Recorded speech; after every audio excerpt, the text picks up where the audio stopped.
à s'engager contre les perturbateurs endocriniens. Vendeuvre-les-Nancy signe ce soir une charte pour faire la chasse à ces produits suspectés d'être à l'origine de nombreuses maladies. Une charte mise en place par le réseau Environnement Santé. Son président, André Cicolella, est notre invité.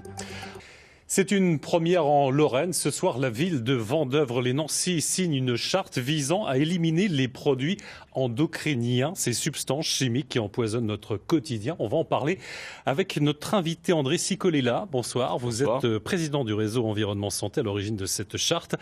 Tout d'abord, et pour bien comprendre, c'est quoi un perturbateur endocrinien?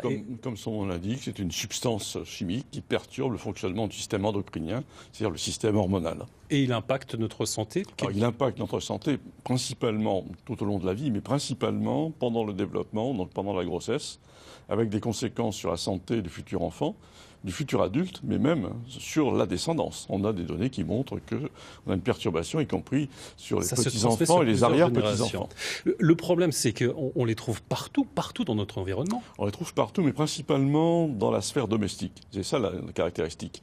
Qu'il s'agisse effectivement de la pollution de l'environnement intérieur, via les sols en PVC par exemple, s'il y a des phtalates dans ces sols, via les cosmétiques, via les jouets, via les meubles. Donc effectivement, l'enjeu, c'est d'éliminer au maximum ces sources, puisque là, on est en contact direct. Alors, ce soir, la ville de Vendôme va signer une charte qui s'engage à lutter contre ces perturbateurs endocriniens, comme 200 autres villes en France.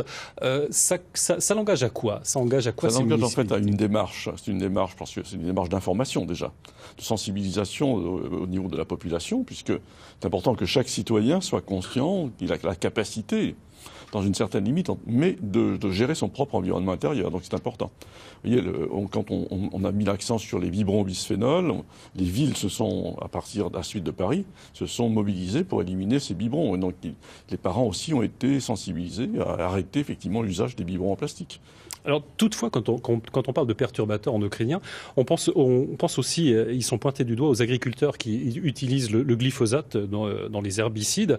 Et la semaine dernière, le président Macron est revenu sur son engagement à éliminer l'usage de ces pesticides d'ici à 2021. Il a déclaré, je cite, « Ce n'est pas faisable et ça tuerait notre agriculture et même en 3 ans, on n'y arrivera pas ». Comment vous réagissez à ces propos? Ça vous fait hurler?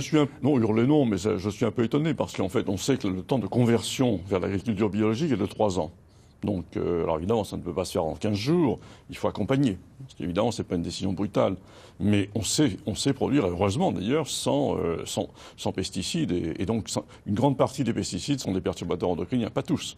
Mais le glyphosate fait partie de ces substances. Alors, le gouvernement a toutefois présenté il y a quelques jours son nouveau projet de lutte contre ces substances susceptibles d'interférer avec le système hormonal. Une liste de ces produits devra être publiée d'ici 2 ans. En attendant, comment nous, simples consommateurs, on peut agir et peut-être nous protéger? L'intérêt de cette charte, il s'agit effectivement de faire en sorte que chacun soit mieux conscient. On peut agir simplement déjà en aérant. C'est un acte effectivement qu'on fait déjà, mais aérer le matin et le soir, par exemple, avant effectivement de coucher. Passer l'aspirateur plus souvent, parce qu'une grande partie notamment de la contamination vient des poussières domestiques.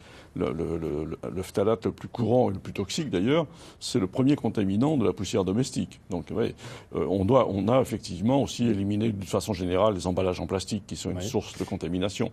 Il y a aussi les produits cosmétiques. Dans les cosmétiques, la cosmétique bio généralement interdit effectivement ces perturbateurs endocriniens.